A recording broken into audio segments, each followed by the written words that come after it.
ကဲအားလုံးမင်္ဂလာပါဘာညာတော့မဟုတ်ဟင်းလာကြွားဟင်းလာကြွား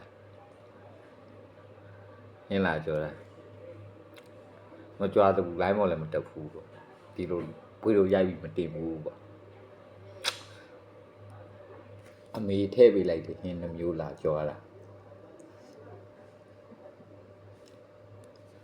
ဒီမဲ့ပထမတစ်မျိုးကမှုဟင်းနောက်တစ်မျိုးက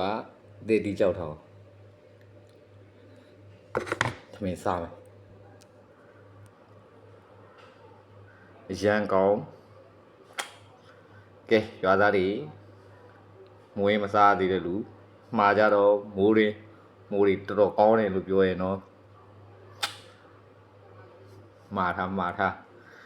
အေးမှာပြီးစားကြရေအမေပို့လို့မှုရင်းစားလိုက်အောင်ရွာရဲ့မှုစစ်ရွာမှုစစ်အပြစ်ချက်ပေးလိုက်တယ်အပြစ်ရေရောပြီးတော့ပြန်နှူးလို့ရတယ်မချက်တော့ပြန်ပြောင်းမချက်တော့မေချက်ပေးတဲ့လက်ရအိမ်စားတာနှွေးပြီးစားတာအိမ်ဟင်းရလည်းကောင်းတယ်ဒါပေမဲ့အိမ်ဟင်းနဲ့မစားတော့ဒီနေ့မေထည့်ပေးတယ်ဟင်းနဲ့စားမယ်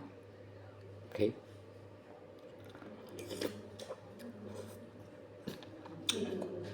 ရန်ကောင်းကိုနည်း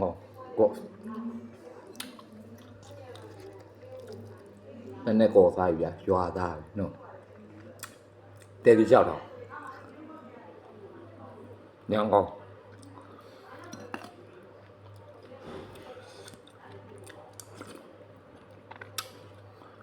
ကဲလာမယ်စားတော့ရှေ့ဆွဲတော့